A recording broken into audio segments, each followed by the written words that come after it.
Hi friends, welcome back to my channel Maha Garden. இன்றைக்கி நம்ம பார்க்க போகிறது ஒரு சின்ன அப்டேட்டு, மாடி தோட்ட அப்டேட்டு. இது வந்து பிங்க் கலர் இட்லி பூ. ரொம்ப நாள் கழித்து பூத்துருக்கு. கொஞ்சம் வெயில் எடுத்து வச்சனால பூத்துருக்கு. இது வந்து ரெட் கலர். இது வந்து ஏற்கனவே நிறைய துளிர்கள் வச்சு பூவும் பூத்துட்ருக்கு.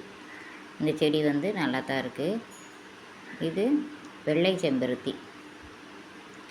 வெள்ளை செம்பருத்தி செடியில் நிறைய மொட்டுகள் வந்திருக்கு. இடையில கொஞ்சம் நறுக்கி போன மாதிரி இருந்தது வெயிலுக்கு. இப்போ கொஞ்சம் துளிர்கள் எடுத்து வருது. என்கிட்ட இருந்து வயலட்டு செவந்தி வந்து போயிடுச்சு ஃப்ரெண்ட்ஸ். நாய் வந்து வேரோட கீழே தட்டி விட்டு போயிடுச்சு. அதுலேருந்து 2 குச்சி எடுத்து வச்சுருக்கேன், வருதா பார்ப்போம். இங்கே வெள்ளை செம்பருத்தியில் நிறைய மொட்டுகள் இருக்குது. அதில் 2-3 பிரான்ச்சஸ் இருக்குது. ஓரளவுக்கு இப்போ பூத்துட்டு தான் இருக்குது வெள்ளை செம்பருத்தி செடி. நம்மகிட்ட ஒரு 4 வெரைட்டி 4 கலர் செம்பருத்தி இருக்குது. பாருங்கள், மேலே வந்து பிங்க் கலர் இருக்குது செம்பருத்தி. இதில் ஏகப்பட்ட மொட்டுகள் இருக்குது. இது வெண்டை, மேலே இருக்கிற வெண்டைக்காய் செடி. இதில் வந்து காய் காய்ச்சிருக்கு பாருங்கள். காய்கள் நல்ல திரட்சியாக தான் வருது. இது வந்து மாடியில் வச்சுருக்கேன்.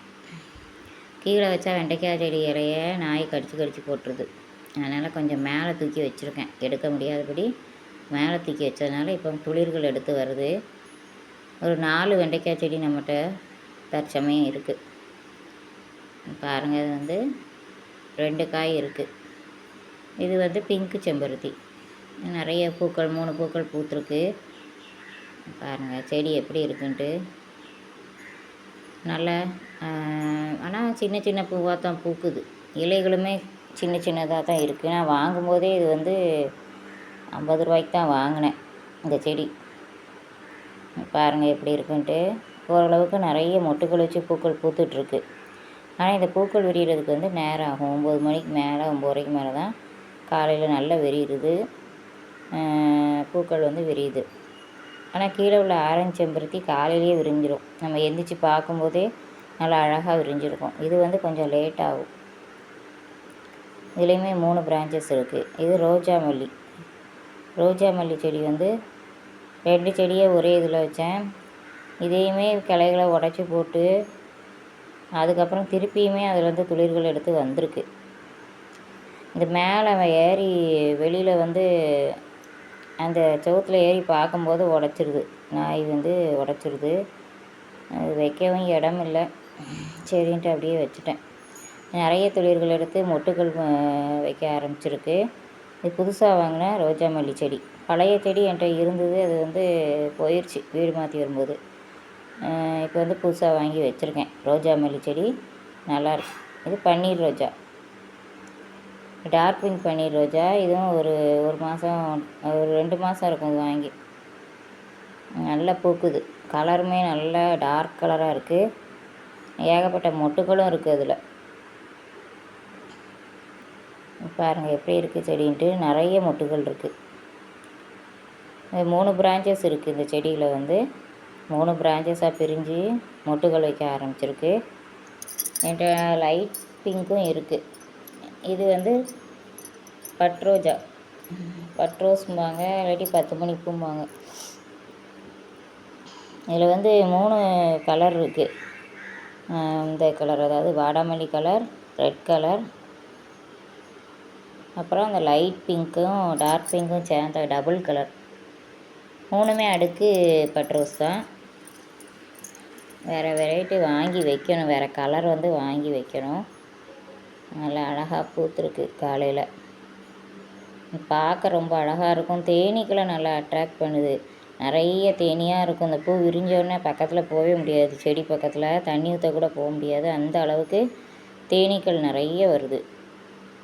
இந்த பட்ரோஸுக்கு தேனீக்கள் நிறைய வருது. இது வந்து சின்ன டப்பாவில், நர்சரி டப்பாவில் தான் வச்சுருக்கேன். 3 டப்பா, ஆமாம் 3-4 தொட்டியில் இருக்குது. சின்ன தொட்டிகளில் வச்சுருக்கேன். இப்படியே இதை உடச்சி நம்ம வச்சோம்னா நிறைய பூக்கள் பூக்க ஆரம்பிச்சிடும். இந்த செடியும் நம்மளை விட்டு போகாது. அதாவது வந்துக்கிட்டே இருக்கும். உடச்சி வைக்க வந்துக்கிட்டே இருக்கும். இந்த ரெட்டுமே அப்படி தான் உடச்சி வச்சேன். போகிற மாதிரி இருந்தது செடியை. உடச்சி வச்சோன்னே ஓரளவுக்கு பிக்கப் ஆகி வந்துருச்சு. இது காராமணி, ரெட் ஆடை வச்ச காராமணி. கொஞ்சம் பூச்சியாக இருந்தது, இலைகள்லாம் பிச்சு போட்டு இப்போ திருப்பியும் துளிர்கள் வந்திருக்கு, வந்து பூக்கள் வைக்க ஆரம்பிச்சிருக்கு.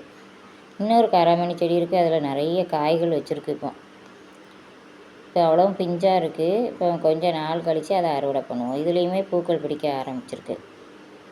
காராமணி செடி இந்த சீசனுக்கு நல்லா வரும். பாருங்கள், 2 தொட்டியில் 2 இது நம்மகிட்ட இருக்குது, 2 காராமணி செடிகள். இது வெத்தலை செடி. வெத்தலை வந்து மேலே இருக்குது, டேங்குக்கு பின்னாடி வச்சதுலேருந்து ஓரளவுக்கு நல்ல அழகாக நல்லா தழுக்க ஆரம்பிச்சிருக்கு. இல்லாட்டி வெள்ளைப்பூச்சி இலைகள் சுருண்டு சுருண்டு ஒரு மாதிரி வெயில் தாங்காமல் இருக்கும். இந்த வெத்தலையை வந்து கொஞ்சம் நிழல் பாங்கான இடத்துல வச்சோம்னா நல்லா வரும். அதே மாதிரி மிளகு செடியும் அப்படி தான், கொஞ்சம் நிழல் பாங்கான இடத்துல வச்சா நல்லா வரும். மிளகு செடி இப்போ இருக்குது, ஆனால் இலைகள்லாம் உதிர்ந்துட்டு இப்போ திருப்பியும் வருது. இன்னொரு நாள் காமிக்கிறேன், கொஞ்சம் தழுத்து வந்தோடனே காமிக்கிறேன். இது டேங்குக்கு பின்னாடி வச்சுருக்கேன் நிழல்ல. நிறைய துளிர்கள், புதிய துளிர்கள் எடுத்து வெத்தலை செடி வந்துட்டுருக்கு. நல்லா ஃப்ரெஷ்ஷாக இருக்குது வெத்தலை செடி. பாருங்கள் எவ்வளவு பிரான்ச்சஸ் இருக்குது அதில். வெத்தலை வந்து நல்ல ஃப்ரெஷ்ஷாக இருக்குது. இது பூஜைக்கு எடுத்துக்கலாம், நம்ம வந்து மருந்துக்கும் எடுத்துக்கலாம்.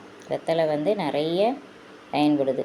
இது வந்து அவரை நாற்று மாற்றி வச்சது, கொஞ்சம் வளர்ந்துருக்கு, 3-4 இலைகள் போட்டிருக்கு. பாருங்கள் எப்படி இருக்குன்ட்டு. அதுக்கு உரம் ஊற்றிருக்கேன், அதான் ஒயிட் கலரில் தெரியுது. பாருங்கள், ஒரு 3-4 செடிகள் இருக்குது. Okay, thank you.